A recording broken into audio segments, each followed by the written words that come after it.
get the Hotline TV plane fired up? Absolutely, and it's big. Yeah, how big is your plane? Size matters. Many of the materials we rely on every day come from the ground, and modern mining technology brings them to us. You can learn more about America's natural resources at nma.org, the National Mining Association. From the Watergate Building in Washington, this is Hotline TV. Now, here are Hotline editors Chuck Todd and John Mercurio. We've got the Obama announcement, and we got to fly over to New Hampshire for Hillary. Lukewarm endorsements, and there's no aircraft big enough to hold it all. Hello, everybody. I'm Chuck Todd. And I am John Mercurio. Welcome to Hotline TV. This weekend, the rock star finally rocks. Obama will make his announcement. Ladies and gentlemen, naturally, we haven't been able to sleep or eat for a few days. So, Chuck, is the rest of America as lovesick as we are I think for Obama mania? I think they're just ready to just fall in love again, and they're just going to, it's all over. Goosebumps. Why do we bother? Goosebumps, it's done.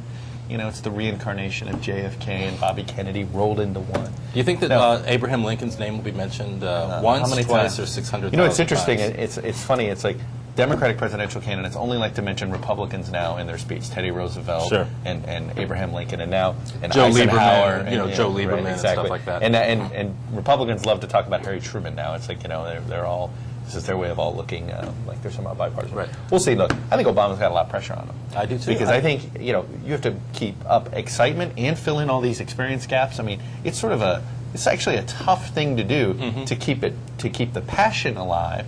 Because, you know, I had some people really disappointed in his DNC speech because he didn't throw the red meat. He didn't do the 04 keynote again. You know, he starts out with the expectations, I think, way up here. Hillary is going to New Hampshire this weekend. She did relatively well in Iowa, but nobody was, came out of that saying she's satisfied everybody's doubts. I think she remains, despite her front-runner status, sort of this lower expectation sort of candidate. Obama needs to, sort of move heaven and earth, I think, on Saturday. In some ways, I mean, he's got to have. She had a great launch. She had a great sort of honeymoon after her launch. Which we realize now had a lot to do with the fact that she had really prepared for it. Yeah, quietly, there's a lot of money being spent in preparation for that. So we've got to see, Obama's got it's a tough act to follow, but if he's going to do this, he's got to follow it. I think from what I've heard about his speech, he's not going to make any news. We'll see if that's a mistake or not. But the setting's going to be great, and he's going to get a ton of coverage. Hillary had to move her New Hampshire, we can talk about this a little bit more later, she had to move her New Hampshire visit from last weekend because her father-in-law It's turned out to be passed politically away. convenient, I think. It turned out it's going to be overshadowed, though. I mean, it's double-edged slightly, sword. but that's okay. Maybe that's what she needs. She needs to be downgrading some of these events. It can't be, she has to share the spotlight. That might not be so bad. Allow Hillary maybe to actually touch a local. I think you're right, and I think what she needs to do, as we saw what she did during the State of the Union. Anytime you put the two of them up against each other, depending on the conversation, if it's a rally style thing, she might suffer. But if it's just sort of policy issues, she always benefits. I think. As if we needed another reason to go on living this weekend, Hillary, of course, as you keep mentioning, making her first trip to New Hampshire as a presidential candidate on Saturday. Trip, of course, sets up a potentially epic battle between her and Obama for the media coverage. How will the media do both? And wither poor John Edwards? Yeah, I mean, wither poor John Edwards, wither anybody else who wants to try to get any sort of media coverage this weekend. This is the problem that I think everybody not named Obama and Clinton have. Well, this is the storyline, right, especially on the Democratic side. The Republican, I think the media tends to be pretty bored right now with the whole Republican race. No question, which hurts with Rudy Romney Giuliani, with McCain, exactly hurts Romney and Rudy because more they're so than fighting any. That's right. For the front-runner thing. But, the media at this point, we are really knee-deep. Chin deep, actually, in this sort of Obama versus Hillary storyline. It's a great storyline. Yeah, they all want it to live. They wanted the Condi Rice versus Hillary storyline. That didn't happen. Sorry, Dick Morris. And so we've gotten what I think is a pretty good second place, which is the Obama versus Clinton story. The split screen mentality, though, can only last so long, frankly, and unless it sort of starts to actually live up to its expectations, I think we have to sort of move on. The problem here, and this is where, this is why, like, the grassroots hates the media. Media only is capable of covering a couple of candidates really well. I think it's clear they're going to cover Obama and Hillary really well. I mean, look, Hardball's going to Springfield for this. Would they go to Detroit or Dearborn to go cover Romney? not right now. They only have so much of an attention span. This hurts everybody not named Obama, Hillary, and McCain. Well, and we saw that at the DNC speech as well. And while the Democrats are busy choreographing their fight scenes, the Republicans are still working on some casting issues. It's not easy for a Batman to find his Robin in the GOP these days. But let's discuss which sidekicks these candidates can afford to, sort of live without. Sort of a bit like, Mike Huckabee we saw got the endorsement of Tom DeLay. Yeah, how does that go? Week. Is that a good thing? If you're Mike Huckabee, you're like going, I'm struggling to get off the ground.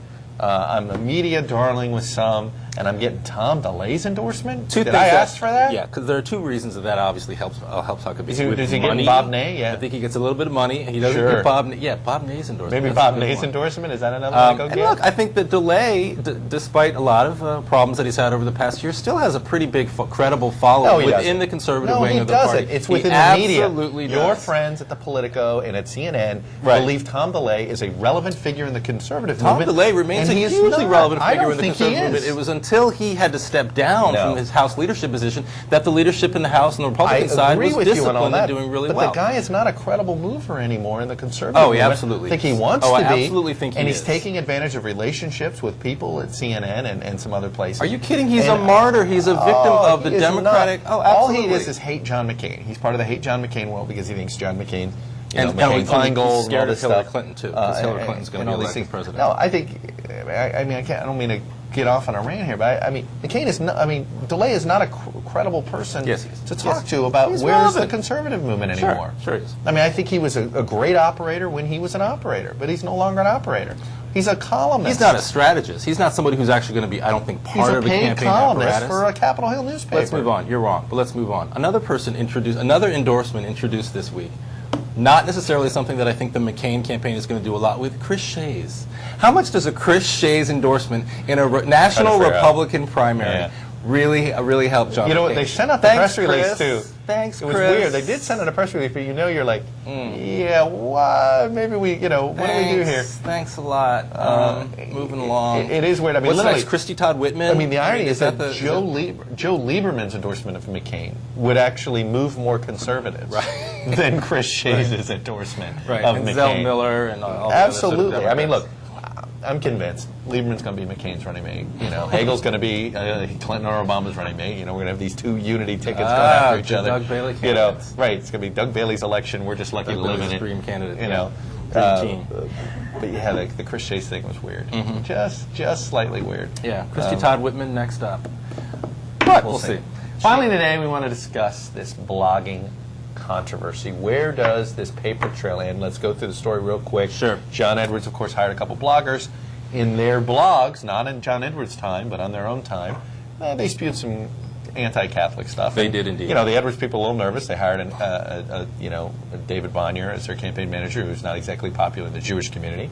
Then they end up hiring these bloggers who apparently took after some Catholics. So literally, it's like they're eliminating the Jews, eliminating the Catholics. So you start eliminating some potential voters there when you start offending too much. So I think they got a little nervous. They didn't know how to handle this. They came out Thursday morning and they decided to stand behind these two women. Edwards came out and said, look, I don't agree with what they said, but we can't, you got to give them a second chance, and we can't let our movement, our mission be hijacked by a few people who disagree with what they say. It took them a while to decide. It took them a while to decide that they made the right decision, I think, ultimately. If they'd gone the other way, I think that the blogging community would have attacked them. They would have been seen as incompetent in their hiring practice. It really, really would become, I think, a much bigger story. This, I think, sort of starts to quiet down. But you're right.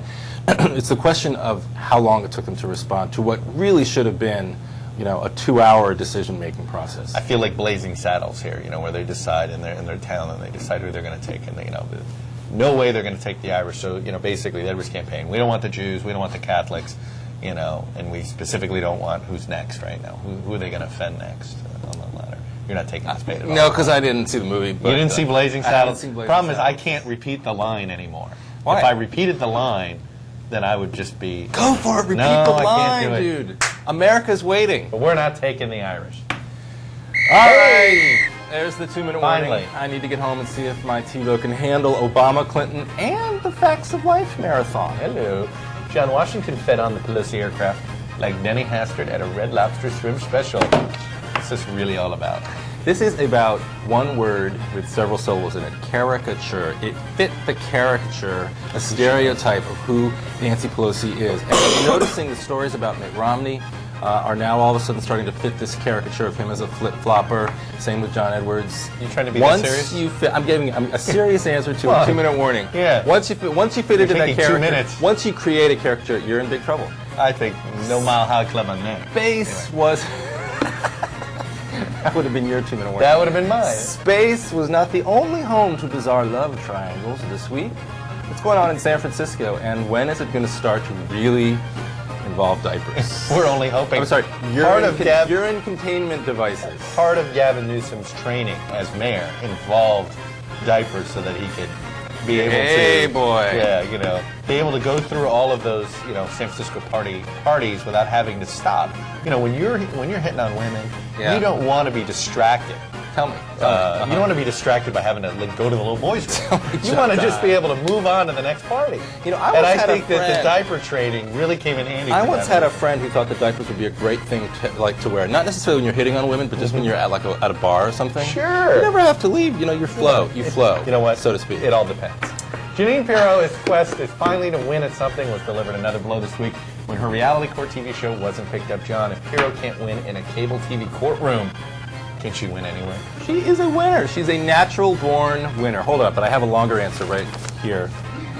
All right, does anybody know where page 10 is? Never gets old. Never gets old. Never, ever gets old. Just like Janine Pirro.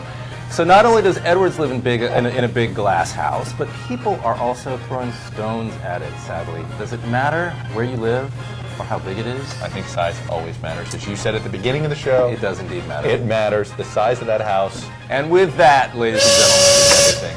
That's the buzzer, and we're out of here for today. I'm John Mercurio, and we'll see you Monday. I'm Chuck Todd. Thanks for watching Hotline TV.